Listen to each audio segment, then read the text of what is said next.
Alright then. Hello, willkommen, bienvenue.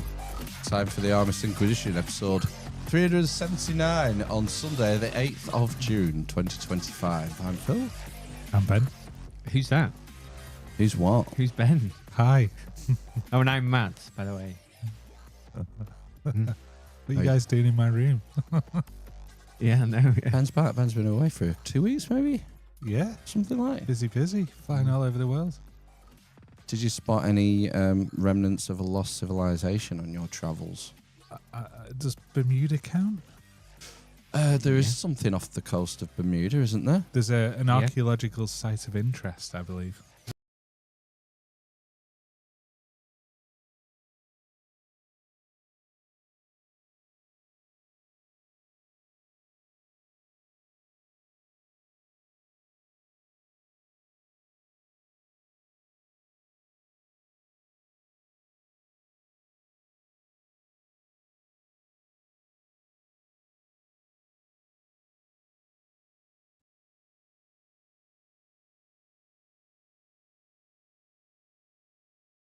Again.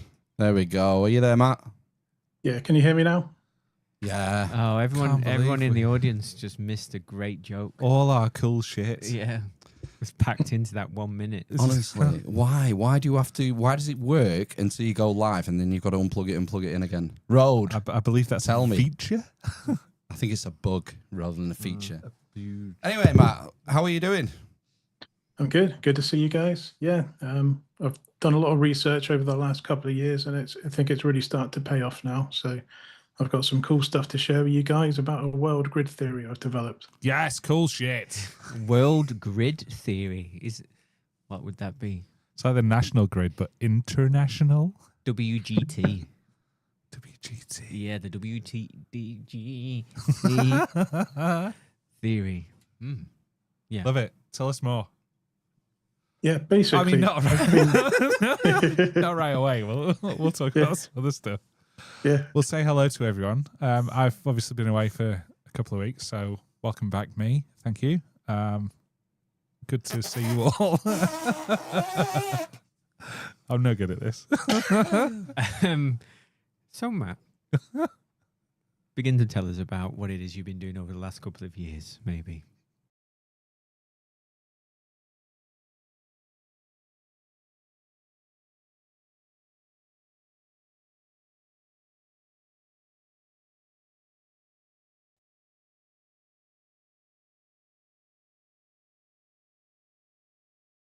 Are you two kicking leads around down No, there? I'm not touching anything. That's got really loud all of a sudden. Does it? Oh, I think you might have just I've just nudged your knob. You've nudged my knob.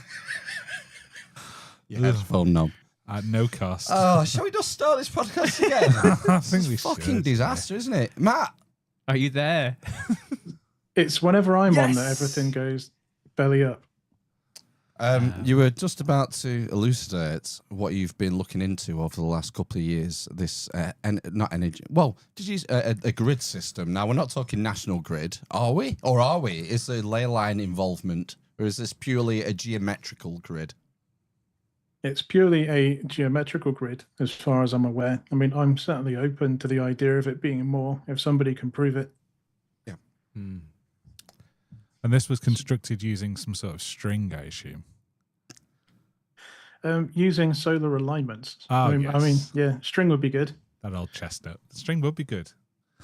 So I guess the idea is that by using careful observation of sunrises and sunsets on particular days of the year, like the solstices and the equinoxes.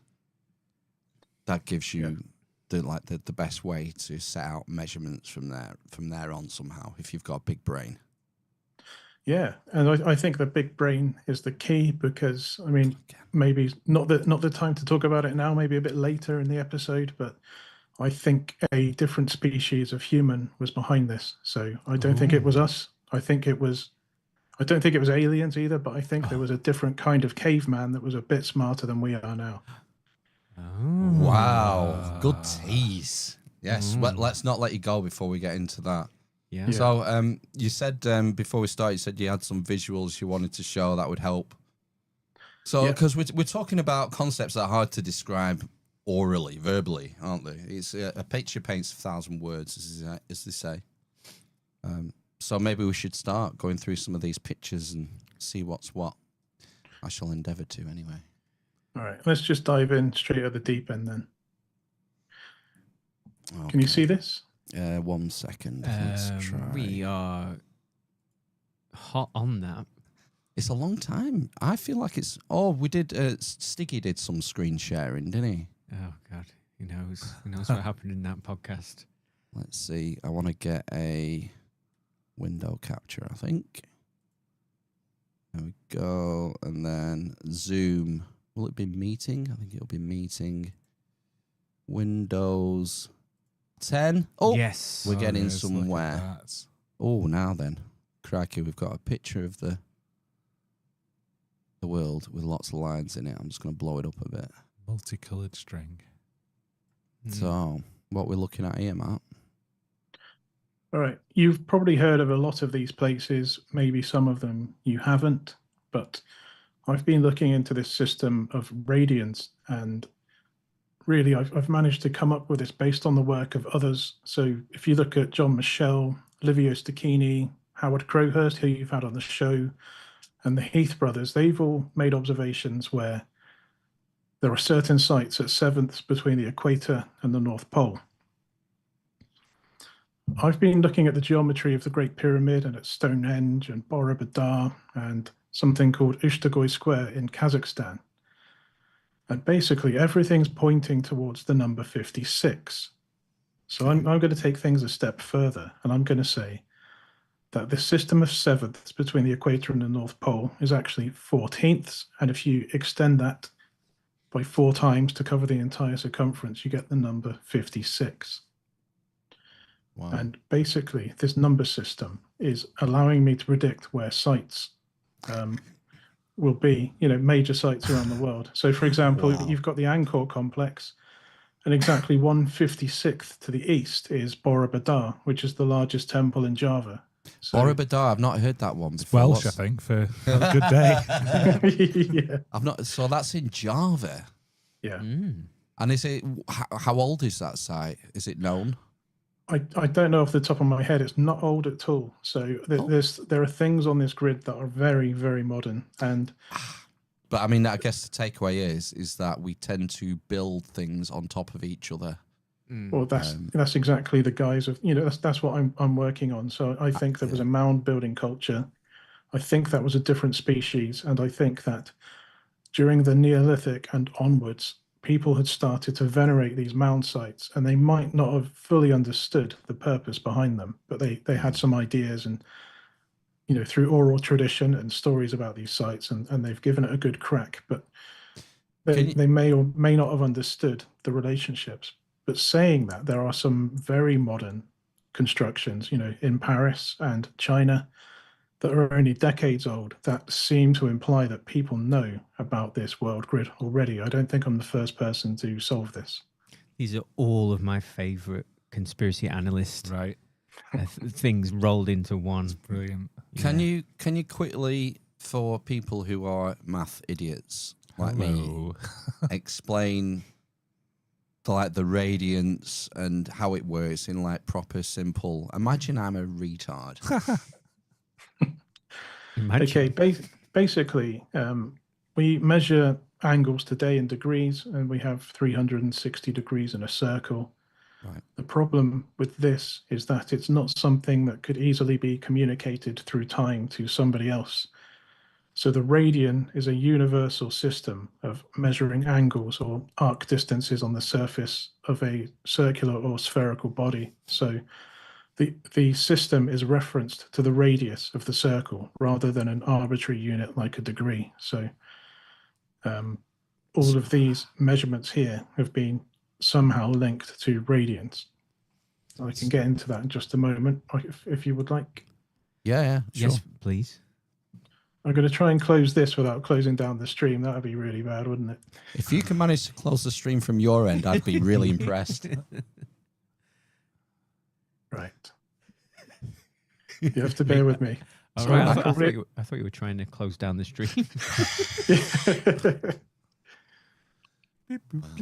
It's like I went to Rudstone, because we're talking about new sites and old sites and building on top. I went to Rudstone Monolith a few years ago to see it, and it's on the top of the hill. And on that, in that square, what is it, 50 square feet, there's like a church, which is less than 1,000 years old. Mm-hmm. There's a Roman casket, which is 2,000 years old, and there's a Stonehenge monolith. 3 periods of time, using this same site. Mm-hmm. I wonder if Rudstone's on his map. Maybe not. Okay, we've has got this Stonehenge. green picture of Stonehenge come up? Mm-hmm. Okay. When you see Stonehenge today, that's really a Bronze Age construction built by the Beaker people.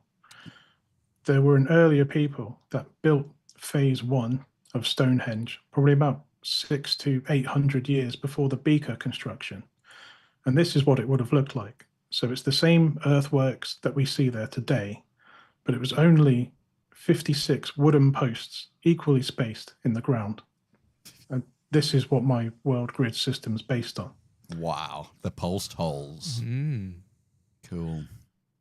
And basically, if you measure the inner circumference of the innermost earthwork, you get 560 Royal Egyptian cubits. What are Royal Egyptian cubits doing in Stonehenge? Wow. And is that the royal cubit? Is that from the elbow to the extension of the index finger or something like that? The extension of the middle finger? I can't remember the royal cubit, to be honest with you. All I know is that you can work it out by taking a circle with 1 meter diameter and dividing the circumference by 6, and that gives you exactly 1 Royal Egyptian cubit. Wow. So the inner earthwork is 560 royal cubits, and there's 56 posts. Yes. This isn't an accident, is it? I don't think so. And I think the 0 on the end is really there for scale more than anything else. And I think this is really backed up by the fact that there is 56 posts. Because if Stonehenge was 56 Royal Egyptian cubits, it would be tiny and people wouldn't be able to find it very easily. Right. Yeah.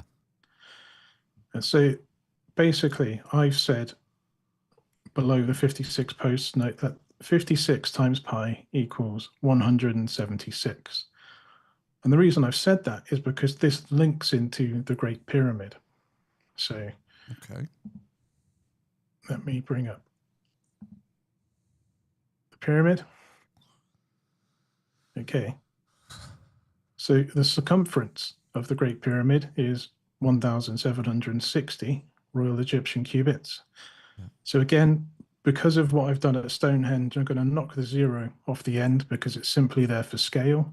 Mm-hmm. And it's really interesting then that you get these numbers that work with each other, where you've got 176 and 56 and pi. And basically, I think that 176 is, instead of dividing a circle into 360 degrees, I think people, for geodetic reasons, were dividing it into 176. And there's a very, very good reason for that. Right.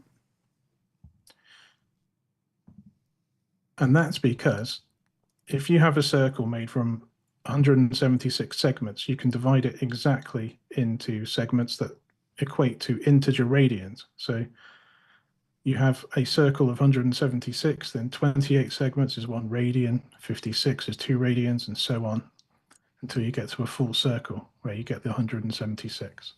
And that doesn't work with 360? No, so with 360, you get an irrational number. So the true value for a radian is 57.29 something something something. And I think in the sort of prehistoric world, where they probably would have been using 44/7 to get the radian, it would be 57.27 reoccurring. So it's a difficult number to work with. Right. So it's 57 and 3/11 basically. And doing maths with that starts to become difficult. 44/7. Didn't they use 11/7 instead of pi? Or am I dreaming that? 22/7 for pi, 11/7 for pi/2, which is, you get the radius from that. Wow. So 11/7 gives you the radius. Okay. So a circle of 176 degrees, essentially. So, yeah. Right. But I do think that this is still linked to the 360-degree circle. And it's quite interesting. You guys have heard of Dane Quirk, and he's been looking at some of my numbers as well. And we've been talking about things. And it's quite interesting that if you get 45/7, it gives you the exact number of degrees between those posts at Stonehenge if you're using the 360-degree circle. And then if you look at the diameter of the Earth in miles, 7920, you can divide that by 360 and you get, I think, 22. And then you divide 7920 by 176, you get 45. You see these numbers popping up and they work in both directions, basically. So it's like somebody's developed a system in the distant past. And we've got a little bit of it today, which is we have the 360-degree system, but we haven't remembered the 176 segment system. Right. But this all links together. But why this is important is I think these ancient sites have been spaced out in such a way as to allow you to do your calculations in either degrees or in this 176 system. Okay. We've just had Matt Helen in the chat has just mentioned that Woodhenge has 168 posts, which I think was your 6 radian figure there. Oh, that's quite interesting. I'll need to look into that one then. That's just around the corner from Stonehenge. More evidence. Good.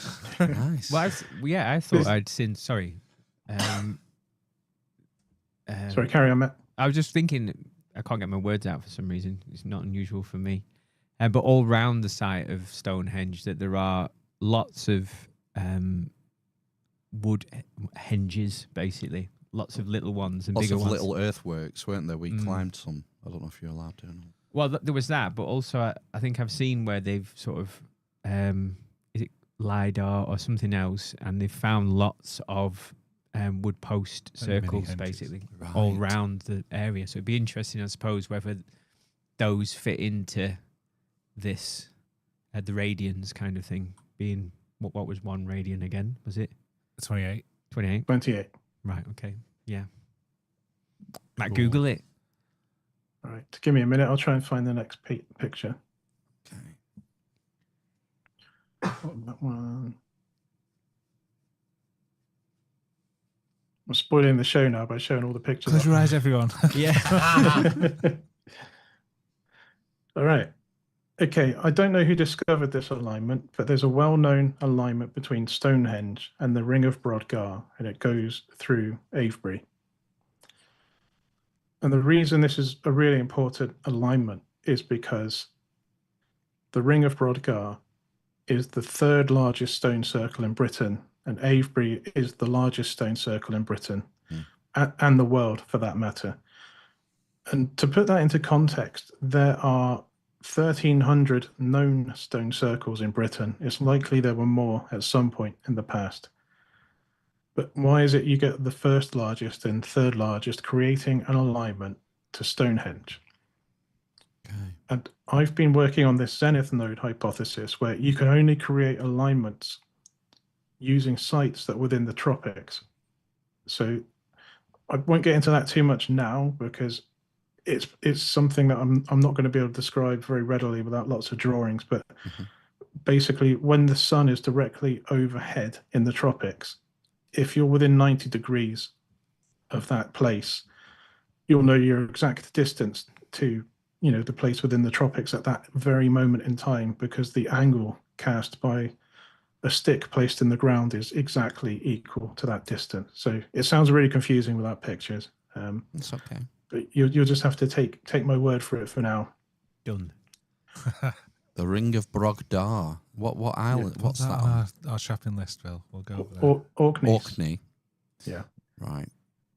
And I'll talk about the sort of stone that was from Scotland in a bit, because it will link into this, because obviously there was a stone from Scotland found at Stonehenge. Yeah. Okay, the reason this is important is because you have to use somewhere within the tropics to create this alignment. So I extended this alignment, and I found something called Python's Temple in West Africa, in a country called Benin. Wow. And hopefully there it is. So Python's Temple is the main and most important temple in the Vodun religion, which is where modern day voodoo comes from. Coinky dink. Okay. Scaramanga. Oh no, is he the guy? And No. I can't find out much about Python's Temple. It's a very modern building, but it's Vodun's quite a modern religion, but its roots can be traced back 6,000 to 8,000 years. It's a really, really ancient belief system. And in their creation story, they say the world is made up of 7,000 coils of the serpent. Okay. And why that's important is because Avebury and Silbury Hill mark out 1/7,000th of the Northern Hemisphere's latitude system. Like precisely, this was found by Howard Crowhurst. It is basically to within a meter from Google Earth measurements. The people that follow Vodun have shrines all over West Africa, and their most sacred shrine is called the Dankoli Shrine. And the Dankoli Shrine, it's right on that alignment from Python's Temple to Avebury, Stonehenge, Ring of Brodgar. They all create this alignment. And it turns out that distance is exactly 45 degrees.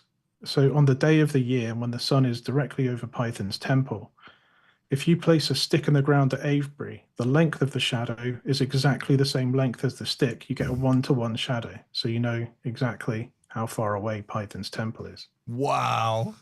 Holy shit. And that's the other side of the equator, is it? It's just north of the equator. Just north of the equator. Wow. But more importantly, the latitude of Python's Temple is exactly 1/56th north of the equator. Wow. Okay. And not only does it serve as a zenith node for Stonehenge, Avebury, and the Ring of Brodgar, it's also a zenith node for Giza at a distance of 36 degrees. It's just over 36 degrees. When you say 36 degrees, is that the 360 degrees again? Or is that the... Yeah, that's using like a 360 degree circle. But this also ties into a radiance system, because there are certain sites, there's less of them, but there are certain sites that can be found at intervals of 18 degrees from each other. So 36 degrees is 2 times 18 degrees. And the reason I think that system is being used is that it can easily be worked with the 360 degree system, but can also be used with radians, where if you remember in my 56th system, it's 22/7 for intervals. Well, if you have a system that's, instead of it being 56 or 176, where you have the circumference of being 2 pi because it's based on the radian, then an interval, a 1/20th interval becomes pi over 10 or 22/70. So you've got one system which is 22/7 on the 176 system, and you've got another interval which is 22/70 on the 20th system. And I do have that on my world grid. They're marked. I've marked those in red on my world grid. I'll show you that later. Right. Yeah, the other interesting thing is that the Ring of Brodgar is 3,640 miles away from Python's temple. And that's quite an important number because there's basically, well, integer-wise, there's 91 days per season because obviously we can't divide 365.24 into 4 equally. So 91 is the closest you got to get integer-wise. Hmm. And that's important because I've basically invented a very simple device where you can compensate for the day of the year to measure your latitude. So it's very easy to measure your latitude on the equinoxes. So this is how you would measure your latitude on the equinoxes. If you place a stick in the ground or a standing stone, you create 2 angles, and you'll always have one angle that's exactly 90 degrees. And the angle towards the top of the measuring stick is your arc distance from the equator, and the measurement of the angle towards the ground is your arc distance from the nearest pole. This only works on the equinoxes when the sun's directly over the equator, but you can compensate for this by drawing a quarter circle and then counting the number of days. So that quarter circle is divided into 91. You count the number of days away you are from the equinox, and you just draw a line over to a straight line graph on the left where it tells you based on the Earth's tilt and the number of days, it tells you how many degrees you have to either add or subtract from your latitude measurements. So you can work out your latitude any day of the year wherever you are on Earth. Yes, as long as it's noon. As long as you have it, as long as you know when the sun's directly overhead and you have a stick. Yes. Wow. And so if you placed a stick in the ground, you could quite easily figure out when high noon was, because high noon is when the shadow is at its shortest. Okay. So you could just mark the ground every couple of minutes, and you'll create a little shape, an arc type shape on the floor. And where it's shortest, that is when high noon is, and that's the distance you need to measure. It's amazing. Wild. Cool. I love that. Maths. Okay. So if we start looking at, I guess, Giza again, there's a very interesting link between Giza and Serpent Mound in the Americas. And this doesn't look like anything special, but this is what's called an ordinal alignment. So pretty much every site I've identified on my world grid, it has at least one ordinal alignment, sometimes more. And what ordinal means is 45 degrees offset from cardinal. So north, south, east, and west are your cardinal directions, and ordinal is exactly 45 degrees offset from any of those. So Giza, the ordinal alignment from Giza to Serpent Mound is 315.01 degrees. That's how accurate it is. And you might think, okay, this means nothing. But I think these sites are being placed to tell people something. And then if we look at Stonehenge, Stonehenge, it doesn't form an ordinal alignment to Serpent Mound, but it's at a distance of 56.01 degrees is the arc distance. We're seeing that 56 number again. Yeah. So it's like people are throwing clues at us the whole time. Right. And basically, this is the sort of concept I've used to build my world grid. We have to talk about something called anchor points. Okay. And you hear the term anchor points used by Livio Stacchini originally, and it's been echoed by Graham Hancock more recently, where there are certain sites around the world that are more important than others geodetically. Would people always talk about Giza being like the center of the landmass on Earth?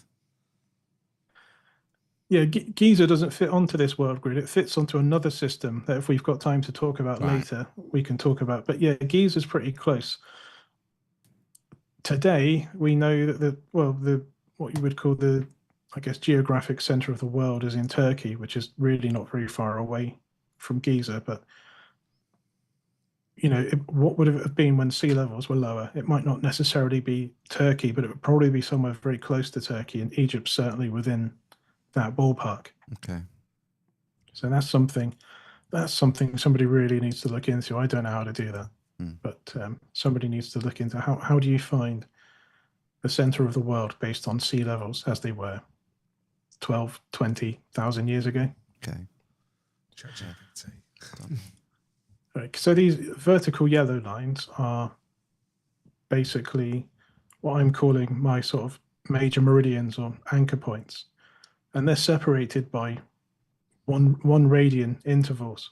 So if you look north and south, it looks like things are consistently separated by 56, but that's not the case east and west.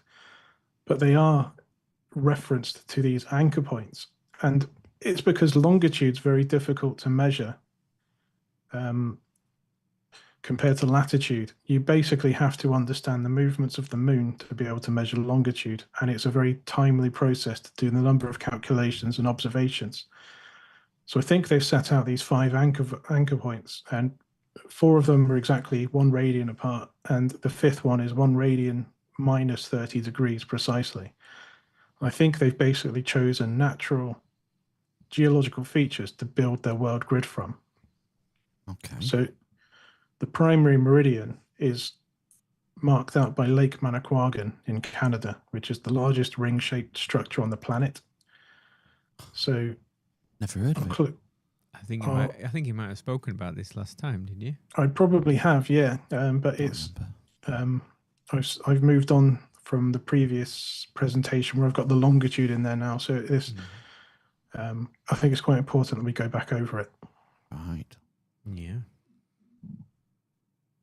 Hopefully I've got a picture of it in here. If not, it's tough. Wow. Find our own then. There it is, Lake Manicouagan. Hold on. You're still on the... There it is. It's on your screen now. Oh, yes, I remember now. I've seen the picture, yes. Mm-hmm. Okay, so the primary meridian is marked out by Lake Manicouagan, which is exactly 1 ancient radian away from the Ricat structure east to west. They are separated by 57.27272727 degrees from center to center, which is absolutely insane. So the largest rig-shaped structure on the planet and the second largest are separated by 1 radian, and that would make sense as to why they might use that to mark out their world grid system. So we're assuming that these are both natural formations, but they've been identified and then the system's been built around them, that measurement.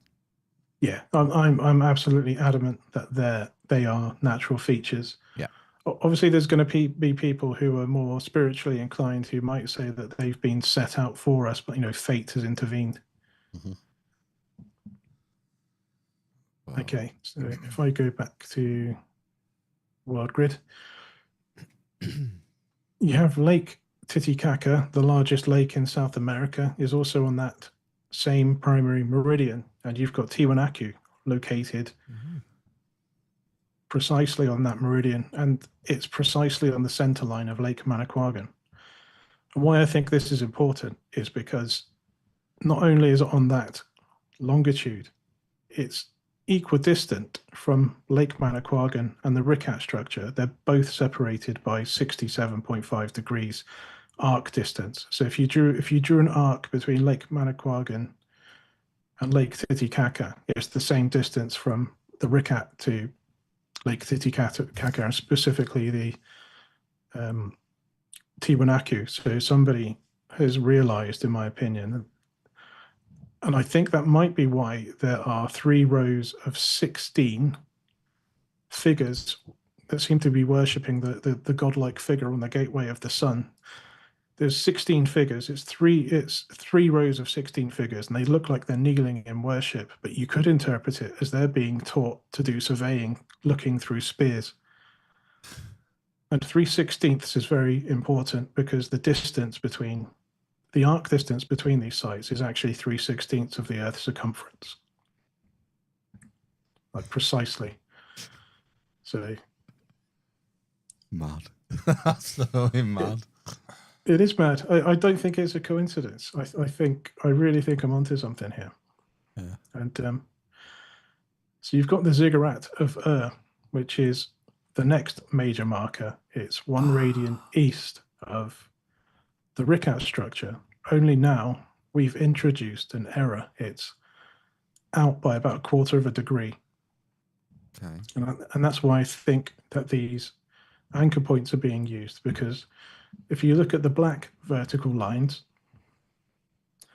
there's very, very little error on the placements of sites on these lines. So I think on the black lines, these were found using land surveys, and the yellow lines were done using lunar observations to get your longitude. And that's where I think the anchor point systems come in. And then you go to the east again, you get another major meridian, which is marked out by Akyum at Angkor. So you've all heard of Angkor Wat, which is part of a huge complex. But there's one part of Angkor Wat which is older than the rest, and it's called Akyum. And it's technically not part of the same complex, even though it's on the complex. It predates it by a couple of 100 years. Right. And Akyum is basically exactly 1/56th west of Bora Badar. And the error is about 170 meters over all that distance, which is pretty incredible. This is mental. Absolutely. And then the 5th meridian, this is where I've been talking to Dane about his work. He's identified a site he's identified a site just off the coast of the Australian mainland. And it aligns with a very modern building, the capital sort of building in Canberra. And you see modern pyramids that have been built anywhere from the last few decades to a couple of 100 years ago. They seem to be on major alignments.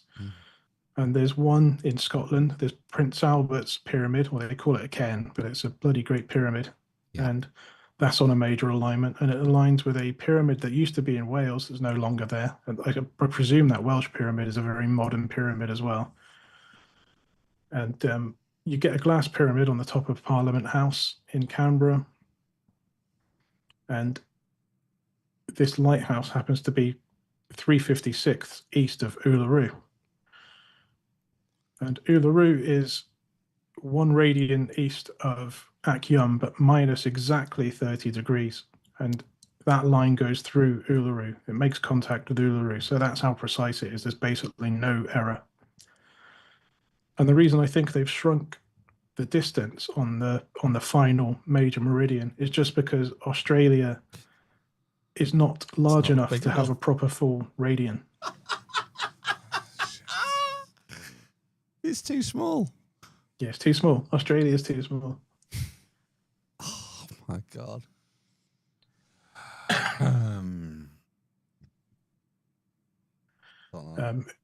If you remember what I said earlier, I've drawn lines in red. That's where the 20th system is. So that's where they've divided the world. They've divided a planet based on 1 radian, where the circumference is 6.28 basically, and those lines would then give you a value of 22/70. Right. But the rest of it is based on 56ths and pure radians as well. So the major meridians are radians. I've marked out all of the zenith sites in the tropics, but it's specifically, I've marked out sites below 22.1 degrees because the tropics move over a 41,000 year cycle. So you could build a site just outside of 22.1 degrees, and then it would become useless for most of time because it's not within that site. Right. It's quite interesting. There's a place in India, and a place called Ujjain. I think that's how you pronounce it. I'll bring up Google Earth. Do you see those pink lines? Mm. Well, in the middle, there's a temple there. I can't remember the name of the temple, but it's the most sacred lingam site in all of India. Okay. And it's in a place called Ujjain. And it's exactly half a radian from a bunch of really important sites. And one of them is the Angkor complex. It's exactly half a radian. It's exactly half a radian from the Ushtagay square in Kazakhstan, and that's a gigantic square. And that is also 560 royal Egyptian cubits across. So you see the number again. And then Ujjain is half a radian to the Denisova cave, which is on the grid system as well. Wow. Is that a hint? It's a very big hint. Right, okay. And basically, these white lines, there's no error on these white lines. I've gone straight into the Google Earth KML file, and I've calculated the position of these white grid lines to 8 decimal places. So there's no error. There's no discernible error in the placement of these lines. So you've got Denisova Cave on this grid system. And I'm guessing, I don't know much about it, but was that man-made? Was that Denisovan made, the cave, or was that a natural formation that they happened upon? It's a natural formation, right. And I think this world grid system is really based on a number of natural formations. I mean, I'm going off on a bit of a tangent here. No pun. Do you remember Stig was on your show and he showed you this site? Stig showed you this site in the Sahara Desert. Well, this is a major alignment zenith node, and it's right on the 22.1 degree tropics. Oh, shit. And this creates, when the sun's directly over this complex of natural mountains, it creates a number of different ley lines. And one of them goes through the Sphinx, and then the Sphinx goes through, then it carries on to Göbekli Tepe, and then that then carries on to a few sites in between, but then it terminates at this site here, which I'm calling Anti-Avebury, which I might be the first person to discover this geoglyph in Kazakhstan. Oh, no way. Oh, yes. Excellent. Wow. World An exclusive. Yeah. Anti-Avebury. Now, why have you picked Avebury to Anti-Avebury? Why the name? The distance between Avebury and this ring structure here is exactly the same as the distance from Avebury to Lake Manicouagan. I knew it would be something like that. Now, can you work out how many is that like a series of mounds in a circle?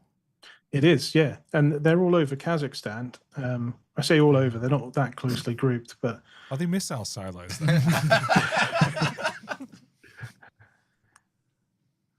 I have found a better picture of it, and I've overlaid it on top in Google Earth. Oh. And there's one place that's definitely been identified called the Bestamsko Ring, and I'll just overlay that quickly just to show you.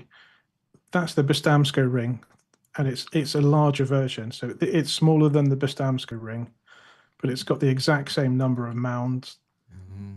How many mounds? Mm-hmm. You know, I probably should have counted this. Hold on. 56. 1, 2, 3, 4, 5, 6, 7, 8, 9, 10, 11, 12, 13, 14, 15, 16, 17, 18, 19, 20, 21, 22, 23, 24, 25. 26, 27, 28. 25. I'd like it if it was 28. Mm-hmm. But yeah, that's on a major alignment between that site that Stig was talking about. Wow. And that's why I'm calling it the Anti-Avebury. There's a chance that it's already been discovered by somebody called Dimitri Day. And he's a local businessman in Kazakhstan. And I've been trying to get in contact with him, but he won't reply to me, or he's not alive or something. I don't know what's happened to him. But he's discovered hundreds, and archaeologists have now been looking at some of these sites, and they've fallen out with Dimitri, and I suspect he doesn't want to talk to anyone anymore. There's some quite contradictory information around these sites, because it looks like from the dating of the soil within the mounds, it looks like they might only be like 2,000 to 3,000 years old, but the artifacts that they're finding at these sites look more like they're 8,000 or more years old. Wow. So it's really confusing. So I suspect that the dating is probably right. They probably are only 2,000-3,000 years old. But it's again going back to that point where there was probably something there before. Yes. Yeah. Big pyramid. So is there lots of like empty spaces on this grid system? I'm just thinking if you can give us any pointers as to where to build our Amish Inquisition pyramid. Yeah. Yeah, you did mention about using this system to predict sites of interest. Yeah. So did you? So that one there. Did you strike a line and then just follow the line up to Kazakhstan and look for stuff? Yeah, basically, the researcher and author, oh gosh, I forgot his name, Gary Osborne. I was going to remember that. He sent me a message saying there's an alignment between the head of the Sphinx to Göbekli Tepe and exactly 1,080 kilometers. So 1080, that sort of sacred number system. Yeah. And then I've looked into that further because it's basically, it has to have a zenith node, and that zenith node is this complex here, this mountain complex. And then I've looked in the other direction as well, and you get that sort of that ring structure in Kazakhstan. Right. And there's some other places in between, like there's a Delphi. ancient. Ignore the green line. That's something else. That's also on that same alignment, and I've called it Anti-Delphi because it's a famous ancient cave with like cave art in it, and there's not much else in that region of any interest. And I just thought it was really interesting, and it happens to be on the Atlantis Delphi latitude. Atlantis being the Azores. That's it. Yeah, the one in the Azores. Yeah, the one in the Azores. I think that it's part of a larger empire, but yeah. There's something in the Azores that matches. It's underwater, but it matches the dimensions that Plato gave in Stadia. Right. Google have just updated their map and or their mapping images, so I'm going to have to use the time machine to get a better image. So this is the Oostergate Square, same type of mounds. Wow, brilliant! And that's half a radian away from Eugene. It's also, all of these lines create alignments to various places, including to Dane's site in Australia, and one of the alignments takes you to the circular city of Gower in, I don't know what country it's in, somewhere in the Middle East. Right. But Gower, if you look at the accuracy of where Gower is on the 56th system, it's basically right bang smack on that grid. Wow, sort of circular. So we think that could be an earthwork then, a giant earthwork. That circle. It's an ancient city from, I don't know when it originated. I think it was conquered by Alexander at one point. Right. And I think the circle's more modern. And I say, well, by more modern, it's like a couple of thousand years old. But there's some really interesting links between Oostergøy and Gower, because if I take a measurement in nautical miles and go up, because Oostergøy is on that same grid system, it's just 156th east. Okay. And hopefully you can see the measurements on the screen. Oh, it's a bit small. Let me blow it up if I can. Just to prove the point that I'm not faking this. 1440 nautical miles. So it's part of that sacred number system again, 1440. Yeah. Yeah, it's a harmonic number. But is that... sorry. Carry on, you carry on. I was just going to say, interesting that they've used a square rather than, all these ancient things tend to be circles, and we've got a square there, which is a bit odd. A square with a line through it. Well, I think really, I think there's a number of things going on there. Melissa Campbell sent off details of Oostergøy Square to one of her associates, and he's done loads of really interesting research on that very, very quickly, and it yields a number of interesting astronomical numbers.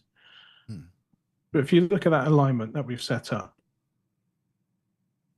think part of the reason it's a square is because it's actually directly pointing to things. See how accurate that line is. Okay, those that yellow line. It looks like a all of those lines. All of those lines go somewhere. Every single one of them.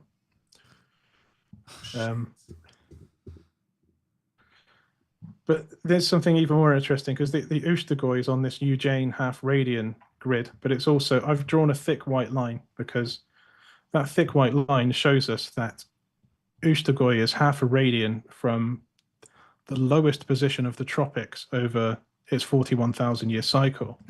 And Gower, which is linked to the site, it's half a radian from the equator. Okay, so the latitudes of these places have been picked on purpose. So Gower marks out a half radian from the equator, and Oostergoy marks out a half radian from the Tropic of Cancer. Wow. So the difference between those two sites tells us the sort of minimum tilt of the world over its 41,000 year cycle.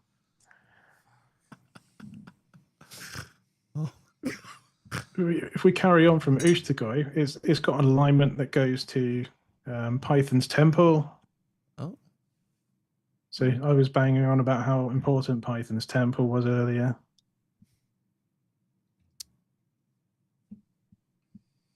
It's the voodoo temple. Yeah. Mm-hmm.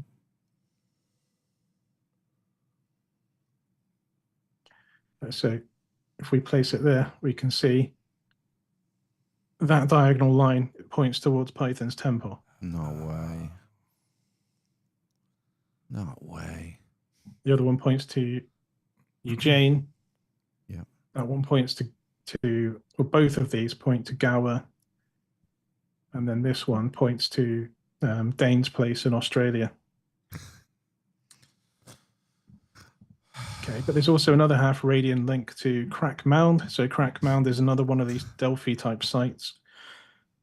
And Crack Mound is an ancient mound in Poland, in Krakow, which used to be the capital city. Yeah. I've looked, I'm not sure it's ever properly been dated, but the story behind it is that there was a serpent dragon that was slain by King Krakus. Oh, man. There's a mound In Krakow. Yeah. We could go to Krakow. It's just around the corner. It's the Brotherhood of the Serpent mythos, isn't it? Yeah, exactly. So Python's temple, Serpent Mound. You've got these stories at Delphi, Crack Mound. And Crack Python, Mound. like the python thing in Africa. Exactly. And on the equinox, Crack Mound sets up an alignment through Paris to Atlantis. Shut up. In the Azores. Wow. So there's just too many coincidences for me. And what's really interesting for me with regards to Paris is that Paris is, there's not many parts of Paris that go back to the Stone Age, but if you around the area of the Louvre, there are things there that can be dated back to the Neolithic. Really? And a big glass pyramid. Well, I was going to say there is a pyramid, isn't there? There, yeah. Well, it's two glass pyramids. Mm. But this particular region here, that's where the Louvre is, and that's the that's like the Arc de Triomphe down here. Wow. Yeah. There's a giant obelisk here that's stolen from Egypt, Cleopatra. Egypt, at the 2/7 latitude, or 456, I'll call it. And that's this is the longest main street in sort of Paris, and that points towards a number of sites in the Americas. So Poverty Point, via a different place I've identified in Kentucky. But it's the other thing that's really interesting is that this part of Paris, it points towards both Göbekli Tepe and Giza, and they're both half a radian away. So it's equidistant from Göbekli Tepe and Giza. I might have some pictures for that somewhere. Sorry, did you explain then? Did I just completely zone out what the the Stone Age kind of remnant was around the museum? So it basically, I think, Neolithic artifacts have been found in the vicinity of the Louvre. So there's nothing there now. Right. But it's quite an important place because during the Ice Age, the main river, the Seine in Paris, it used to link to a river, which is now on this part of the sort of English Channel, French Channel. I don't know what you want to call it. Gulf of America.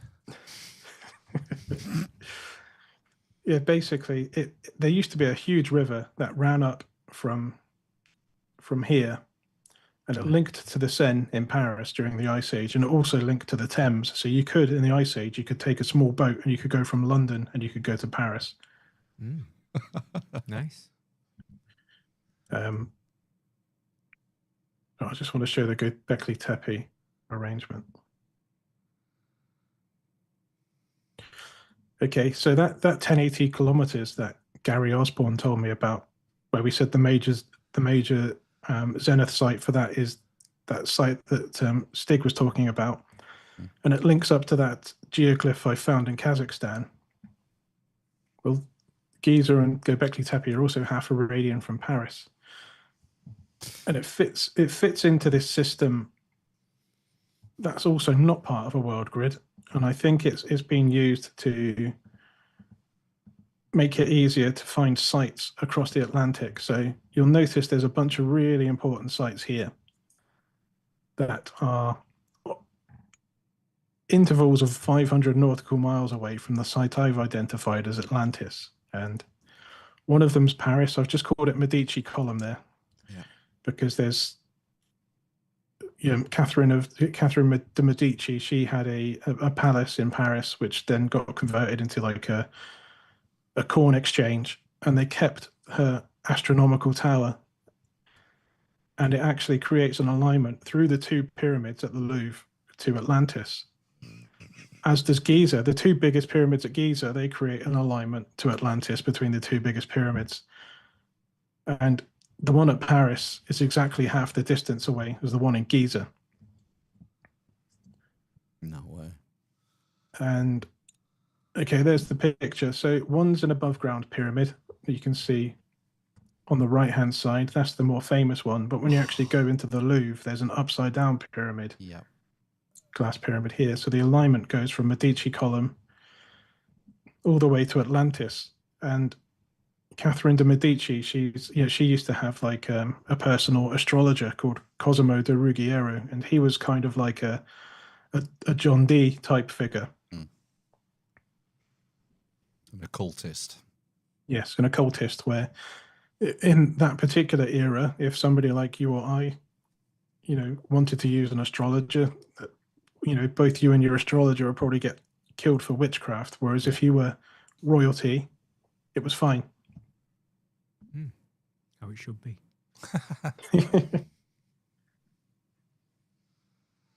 Hold on, I need to take a drink of water for a second. I've just got a bit of a dry throat.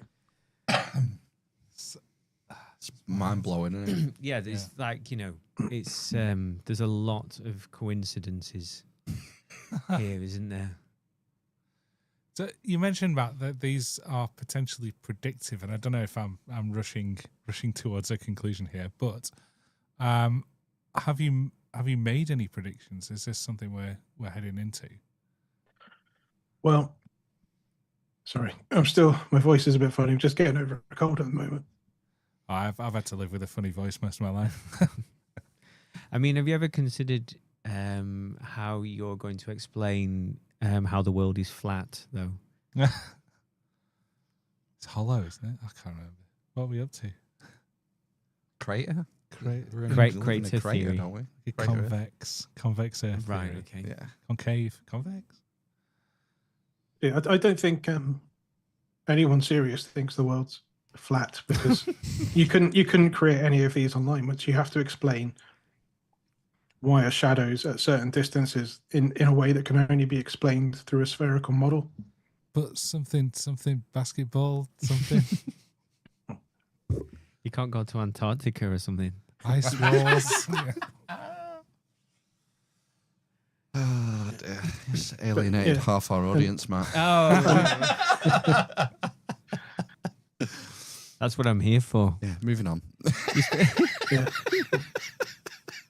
I think hollow earth theory is something that's been warped over the years. I think the idea of hollow earth originally started out as there's cave complexes within the crust of the earth, which turns out to be true. Catol Hoyuk, isn't it? Yeah. One, yeah. There's also a bunch of natural caves. And there's that. As far as predicting things is concerned,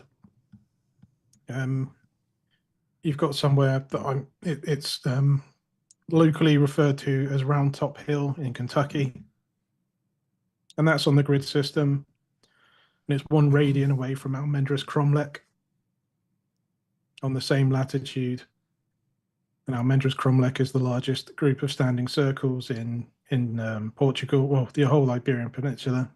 There's a larger complex, but Round Top Hill fits into this system as well, and that is basically a reflection of, hold on. Gosh, I've got so many things in my Google Earth window, I don't know where to look now.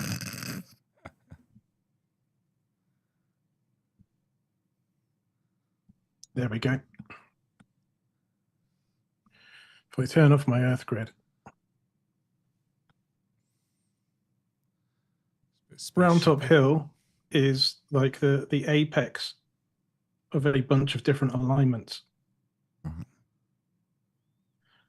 And you've got Lake Manicouagan on one side and Andrew Collins' Atlantis site on the other side. In Cuba. And Andrew Collins' site is also on the 56th grid. Like precisely, see the white line? That's how accurate it is. Wow. Cuba, Atlantis. But you've got the relationship between Andrew Collins' site and Tiwanaku is the same as Manicouagan and Avebury. And you've got John Michel's line, which is between Tiwanaku and Avebury. And it's really important because that's 89 degrees, and that shows really the maximum extent of a solar alignment. You can't really go any further than 89 degrees. And that's basically because once you get to 90 degrees, the shadow is of infinite length. And when you go past 90 degrees, then the sun is hidden behind the Earth. What's the Miami circle, Matt? The Miami Circle is on the same latitude as the Bimini Road, so it's 4/56 north of the equator. And it's a stone circle in Miami, and it's the only like permanent stone structure in the entire eastern seaboard. The only permanent ancient stone structure on the eastern seaboard. Bloody hell. Just come back from there, I didn't see it. And people have said it's probably like, one particular family built their house more robustly than other families, but there's no evidence of fire ever being burnt within it. So the traditional house by the sort of native people in that part of the world at that time, people were burning fires in the center of their homes, and there's no evidence for that at all, the Miami Circle. So there's an argument between, archaeologists as to what the function of the Miami Circle is, but it's on the same latitude as Bimini Road, which is on the grid system as well. Naturally. Amazing. But yeah, predicting places. I mean, I kind of knew. I saw it coming when I was mapping out east to west. I thought, I bet you Borobudur, being the largest temple in Java, I bet it's on the grid. Bang. And it's pretty close. It's off by like 170 meters to the center. If you use a thicker pen, though, it's bang on. Yeah, thicker pen is the way to go. But the center circle is 56 yards in circumference, and the outer circle is 176 yards in circumference. No way. And all of these dots are multiples of 8. So you've got 8, 16, 32. And if you follow the sequence, you will get to 56. So I think whoever built that, they at least had some understanding of what was there before. And it's really hard to find anything written about things that are there before. And I think some sites like Bora Badar are probably so big that if there was an earth mound there before, there's no evidence. The Great Pyramid at Giza is built on top of a hillock. We know that various sites built by the Greeks, by the Romans, by the Egyptians, and even the Normans and the Catholic Church, we know, and this isn't even controversial, that we know they're built over older places. I mean, the Normans built over Iron Age sites, they built over Bronze Age sites, and they built their Motte and Bailey castles. And that's why there's certain Norman sites that fit onto the grid system. Whether or not the Normans knew about it, don't know. But I think it's odd that you get these places that fit into the grid system that are very modern. And one of the most interesting ones to me, if I go from Python's temple again, I found this place by using Python's temple and just extending the alignment. Because I noticed you could create an alignment to Karnak, and it goes by Stig site, that mountain complex in the desert. Yeah. Goes by the Ziggurat of Ur and Chogazambil. Chogazambil is the largest ziggurat in the world. And if you take it to its conclusion where the land ends, it takes you to Shanghai. Note there, is there? Whoa, what's that? That's a modern lake that was built 22 years ago. They know. Shit. They know. They totally know. And the pyramids, the two pyramids built in at the Louvre, the architect was Chinese. So, one of the most ancient extant cultures in civilizations. If anyone's going to know, it's somebody or a bunch of people in China. But look how that ley line goes straight down that canal. That's crazy. It's amazing. It's bonkers. And Matt, I wonder if there was anything there before, because this is all reclaimed land. This was all in the ocean just a few decades ago. So if I go onto the time machine, Atlantis. If you keep pushing it back. No way. Oh, yeah. Hold on. I need to zoom out because of the way it works. You push it back and that's the old coastline in Shanghai. No way. Right, okay. And they've reclaimed that land and they've put that there. Wow. It's crazy, isn't it? That ley line is a tangent to another meteor crater there. Okay, so it's based on natural features, and there's another ley line that goes through India, I think from Mount Gurnar, which goes to, I think it's the Mount Gurnar one. I'll probably get this wrong now. Yeah, the Mount Gurnar alignment is also tangential to this giant meteor crater. So it looks like they've built their grid system off of natural features. And that goes by Allahabad, it goes by the Khajuraho complex, and it goes to Mount Gurnar, which is one of the most sacred sites to various different Indian religious philosophies. And Mount Gurnar is, you're going to guess, half a radian from Mecca. Mecca's on the grid.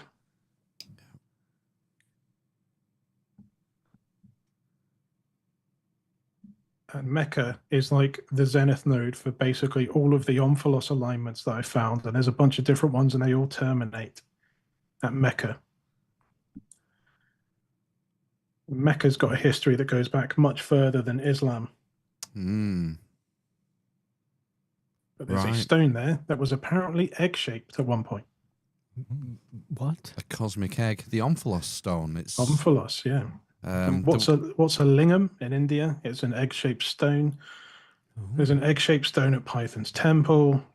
There's egg-shaped. There was an Omphalos at Karnak, and the Karnak alignment takes you to Almendris Cromlech, which is full of egg-shaped stones. Egg-shaped stones are no good for taking gnomon measurements. You need a pointed stone. So does that one go across the Atlantic? I can't remember. Have you Look, so Matt, in sort of Victorian times and Empire times, there was a big thing for building follies, and they seem to be like pointless structures. it was just like a thing you could build because you could, but nothing seems to be pointless when we're looking at this. So could they be sort of on the level, on the line? Well, there are really interesting alignments that are set up with older buildings. So if you see that, this is just outside the Oval in Somerset, and there's a Tower Folly type thing here built on top of a Norman Motte and Bailey castle.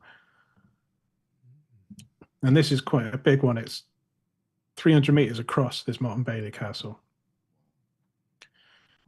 And this sort of stately home points to an alignment to other towers, and they're equally spaced. And there's one in Lynmouth. Let me put the places up on here.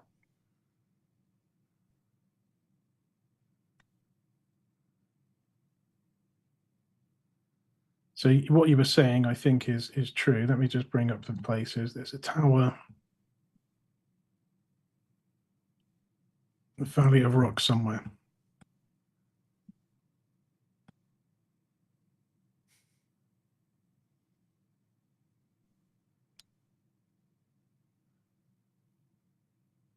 Ah, there it is. You can just about see the tower there. See the square top?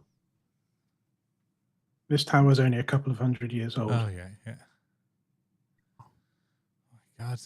Nothing is random. And that's something like 86 kilometers. And like exactly halfway, there's another tower built on like another Motte and Bailey castle. Oh, my God. Helen's asking if ley lines match up with the grid system. Yeah, so John Michel's famous ley line. I mean, this is a global grid system, so they have to be massive ley lines. The ones that you find inside countries like Britain, Britain's too small to be able to confirm if they fit on the grid properly. Oh, don't tell him that. The John Michel one is a major one, and it goes right through Glastonbury. Yes. And Glastonbury is terraced. There was a researcher in the 80s who was suggesting the terracing on Glastonbury is supposed to mimic this seven-fold maze. So in the ancient world, there's mazes found on both sides of the ocean. Or not mazes, what's the other word? Corn? Labyrinth, not corn.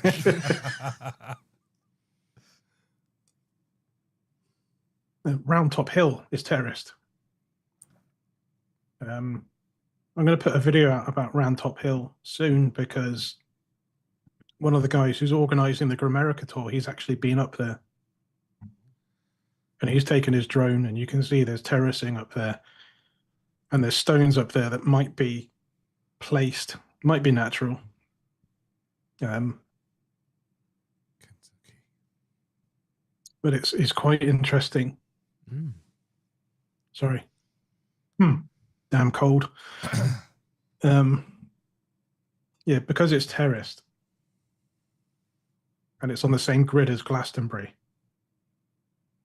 it is making me wonder, like, if you did a LiDAR study on it, I wonder if you could end up finding a sort of labyrinth system on there. Wow.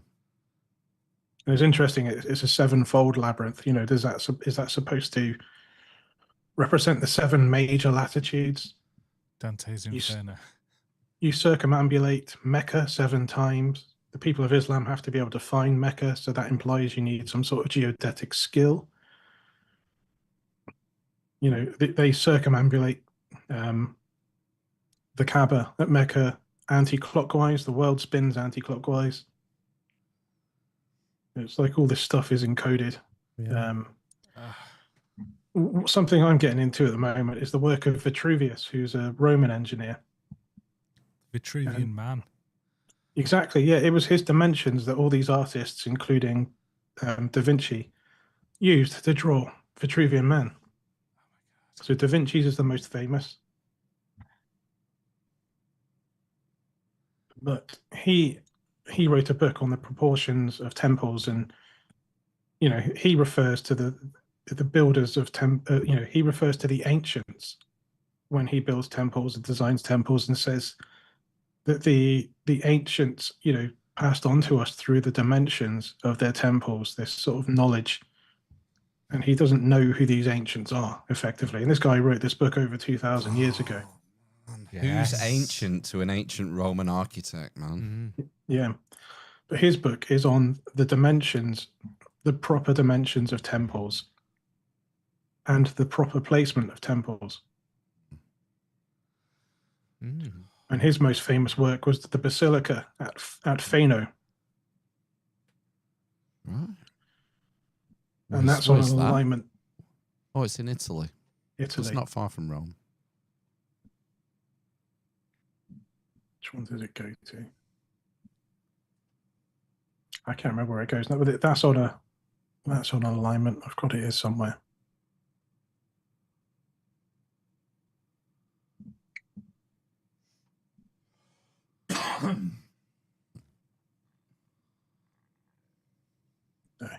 I can't find it for now, but that's on a major alignment that lines up with one of the Latitude stones in Ireland. So right. There are 5 stones in Ireland that don't look like they belong.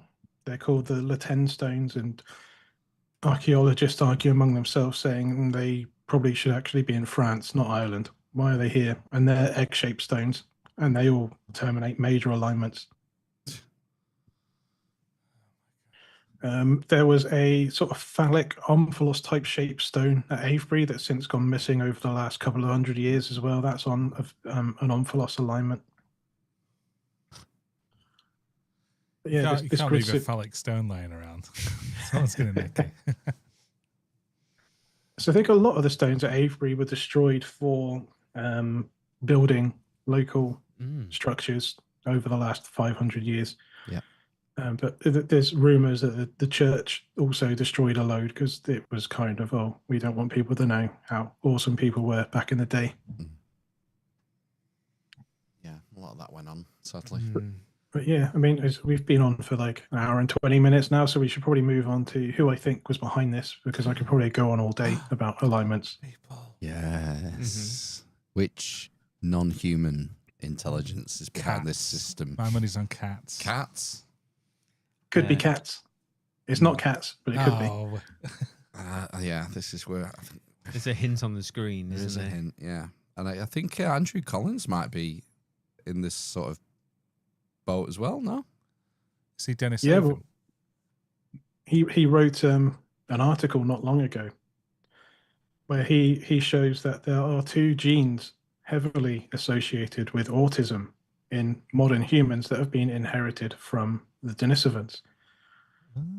Wow. And so I really need to look into Andrew Collins' work a bit more, but I guess that's implying that there might have been a savant species where this kind of maths was easy, and they may have been able to do all of this in their head. Oh, God. What's that and then we killed them all. Well, they were too smart, so we killed them. Yes. Or maybe did a bit of interbreeding, obviously. Yeah, just shagged them to death. I do wonder if the Book of Enoch is giving us clues as to what happened to them. Right. Because I think, and I don't think I'm the first, and I suspect if I look into Andrew Collins' work, he's going to come to a similar conclusion, but I think the Denisovans are the gods. And the gods always have a pantheon in the mountains. They live in the mountains, or if they don't live in the mountains, they live above the clouds. Yep. We associate that today with the heavens. But the Denisovans, they thrive at high altitude. Apart from the jawbone found off the coast of Taiwan, every single Denisovan site is exclusively in the mountains, every single one. And they lived in the Tibetan plateau for over 100,000 years with no problems. And it turns out the people in Tibet who can survive at thrive at high latitudes, that is from a Denisovan gene. And the rest of us will probably struggle unless we happen to have this sort of gene passed down to us somehow. So that's how the Gurkhas get their tolerance for mountaineering. Is it the Gurkhas? What are they called? The Sherpas. Sherpas. The Gurkhas where I go for a takeaway. Wow. But yeah, I think the gods are the Denisovans. I think is the fact that all the pantheons are found in the mountains. We have to remember. You've seen the Denisovan bracelet, haven't you? Yeah. What's it? It's the beads. It's like it's a chlorite bracelet. Hold on. Some different ones. Didn't they have faience beads and stuff like that? There's probably images of it. There was a bead attached to it. So this is the Denisovan bracelet. Minimum 40,000 years old. There's some suggestion the layer it was found in could be 80,000 years old. And it's really, really important because it shows us a number of things. They were doing high-speed drilling when it was made. Homo sapiens weren't able to do high-speed drilling until 10,000 years ago. So potentially they were 70,000 years more advanced than us. Minimum 30,000 years more advanced than us. But also, it's made out of, I don't know what I clicked on. Something bad's probably happened. Hopefully I haven't got a virus now. If you look at the geometry of it, it's been ground and rasped. So this is, the people that have studied this said it's been made by a grinding process and a rasping process and a drilling process. These are all processes associated with our species with the Neolithic, but this was the Paleolithic. These people were tens of thousands of years ahead of us. And to create this kind of shape, you must have an understanding of geometry. So who do you think the most likely culprit is behind the placement of this grid system, bearing in mind some of this grid system was below ice during the Ice Age? And so Lake Manicouagan was last ice-free 130,000 years ago, before the Ice Age ended. Yep. So if you look at phylogenetics, phylogeneticists, they suggest that all of the world's creation stories actually go back to 130,000 years ago. You've got the Cerruti Mastodon site in America 130,000 years ago. There's tools there that suggest there was human activity and mammoth bones were broken up using these large stones, larger than we would have used. This was debunked, and now it's been rebunked over the last couple of years, where further testing has shown, it probably is something that was done by a hominin of some sort. I think I'm probably the only one suggesting it was Denisovans. But the only people that had a knowledge of geometry at the time seemed to be the Denisovans. And how far back does this go? You look at the Aboriginal Australians, they had ground stone tools 50,000 years ago, and they have up to 5% Denisovan DNA. Did they also inherit the technology from the Denisovans, their ancestors?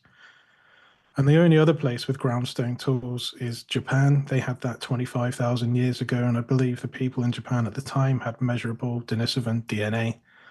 And the rest of us were chipping and flaking away rocks, and there's no evidence of geometry in our species other than we're following natural shapes rather than creating Euclidean shapes. So this is why I think that the Denisovans were, or a closely related species to the Denisovans, were behind all of this. And if you look at the Book of Enoch, it tells us that the gods in the mountains, or at least some of them, they found human women irresistible, and they would come down and breed with them, and perhaps that's what happened. They couldn't help themselves, and they bred themselves out of existence. Some of that sweet Homo sapien. Yeah. Yeah. Well, imagine you're some hairy mountain beast, and then all of a sudden it's a stretch. These dark or tan skin, athletic looking people come along from, you haven't seen them before, and you think, oh, they're exotic. Smooth skins. Yeah, exactly. It may be, that the loins outdid the brains. And it always the way. Well, you know what happens to your IQ when you're around a beautiful woman, don't you? fascinating. Mm. So what? How many Denisovan sites are there other than Denisova Cave? There's one called Cobra Confirmed Cave. I think there's about 4 or 5, and then there's the jawbone that was found while dredging off the coast of Taiwan. So obviously that's not in a mountain. If I bring up the world grid again, I've not marked them all on. There's only like 4 or 5. Yeah. So far.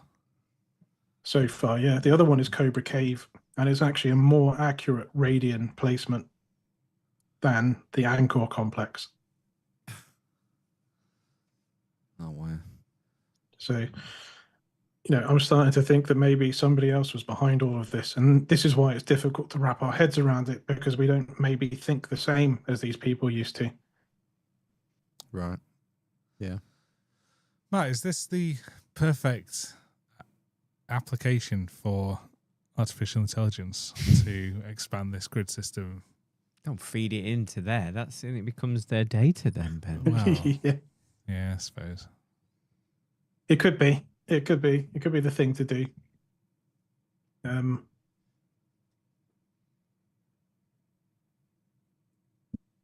I think there's part of me that's wondering maybe if, as a species, we've gone down the wrong path. Maybe it was the other hominins that were keeping us in check. Yeah. And, we're kind of self-destructive as a species. We certainly have been for the last 6,000 years. And as of 6,000 years ago, everything started to change. And you start to see a move towards monotheism in some shape or another. And it doesn't immediately start with monotheism, but you get, the overthrowing of the serpent, which is kind of like knowledge and dualism.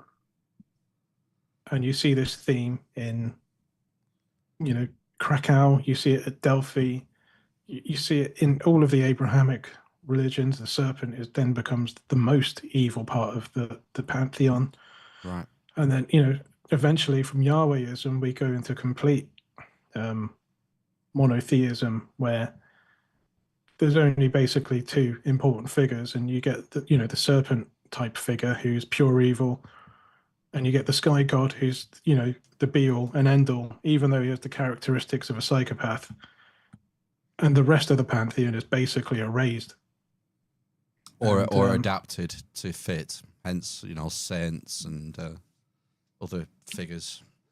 Basically, we've become dumb as rocks and don't deserve cool shit anymore. No. Yeah. But you've got, that site I was telling you about, Phano. It's like there's an alignment. I can't remember the origin point of the alignment is, but it goes through Armana, which has reminded me of Akhenaten. He was trying to move towards monotheism as well. Yeah. And I think he did that after, the Abrahamic religion started. So it's like Akhenaten was inspired by the Abrahamic religions, and he said, yeah, the sky god is the only one we should worship. And he did something quite unique in his era, is that his city, Armana, is what they call a virgin site, because unlike all the other major sites, there was nothing there before. He built a completely brand new place. Yeah. And it was abandoned, so it was well preserved. Yes. Yeah. So, yeah, I'm wondering, maybe as a species, because we're going this way with technology, maybe we could bring back the Denisovans and the Neanderthals and see what happens. That would be really cool. Like Jurassic Park, but They'll better. take over, yeah. Those smooth brains don't stand a chance. No. Well, this has been fantastic, Matt. Like I said, we've gone over an hour and a half already. Is there more you want to tell us before we wrap up? I mean, I think this is probably a good place to stop. I mean, I'm going to continue writing my book. I've had to keep setting that back because my research it keeps on changing, and it's really more of a guide to sort of ancient Stone Age navigation. So basically, when my book's finished, if you buy my book, you should be able to navigate around the world just using a stick and a sundial. Brilliant. Brilliant. Yeah. That's all I'm taking with me next time I go anywhere. Well, we need that probably needs to go into your library, doesn't it, for the apocalypse film? Absolutely. Mm-hmm. Yeah, we need to be able to navigate Yeah. when the grid goes down. Not this grid, the electric grid. Yeah. Man, Yes, navigating might be the least of your problems. Yeah, they're probably running away from the hordes of people that can't go on TikTok anymore. They'll just be swiping in midair. There's nothing to swipe anymore. I'll be swiping at you, Matt. My face isn't a screen. Get off me. Oh, it's really fascinating. Yeah. I love all these light alignments. It's crazy. It is. It's mind blowing. It's a lot to take in, especially Yeah, when hopefully it's not too erratic. I probably should have mentioned, because all my research really started with Atlantis. Just before I go, where's the Atlantis overlay? Yeah, the site I've identified as Atlantis is exactly, you go straight through the middle. It's 18 degrees from the center of the Ricat structure, longitudinally. So it's based on that sort of 20th system, as is Round Top Hill. So yeah, I just thought I should probably throw that in there. It looks like my Atlantis site is linked to all of this as well. Yeah. Nice. Wow. Nice to come full circle. Yeah. Qubits. Well, I hope you have a good time when you get there. I'm sure you will. Yeah. You're going to Atlantis. Atlantis in November, right? That's right. Yeah, going to the Azores with the Grimerica guys. Randall's going to be there. Somebody called Nick Spratt has done a lot of the recce type work and organising of this trip. So he's been really good. He's a really interesting guy. He might be worth having on the show, in fact. Oh, excellent. Is he English or British? He's from Kentucky. Right. Oh, wow. So you can ask him about Atlantis and fried chicken. The two best things in our lives. Atlantis fried chicken. Yeah. Right. Wicked. Wonderful. So I guess we just have to wait and see for the book. We'll not. It's going to be a while off yet. It's going to be a while. Yeah, during the pandemic, I had a lot more time, and now I have to work. So it's. Yeah, we need another pandemic. Really. Yeah. Fingers crossed. I'm sure they're cooking something up over there in Fort Detrick. Or what's the one over here? Portman Down. Oh yeah. Porton Down. Natalie Portman Down. Yeah.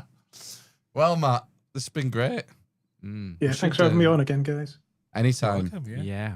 I love lines and angles. You love laying on lines, don't you? Lay lines, yeah. T-shirts. Snorting. Yeah. I suppose people can go to your YouTube channel because you've a load of stuff on there where people can. Just search for Matt Apocalypse with 1 T in Matt. I have uploaded another video today, and it's going to be released at midnight. I didn't want to clash with the Amish Inquisition, so I delayed it. Oh, man. Thank you very much. Yeah, you won't get many hits. No, yeah, just swallowed by the algorithm. Yeah.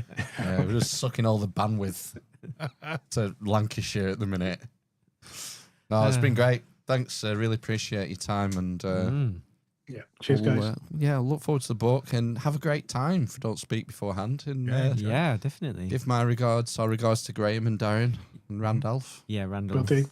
Yeah. And I'm sure you're gonna have a whale. It's gonna be a blast. So enjoy yourself.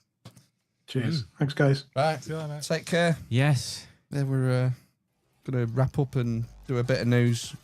Got some headlines to do. Headline. Yeah, some headlines, and Okay.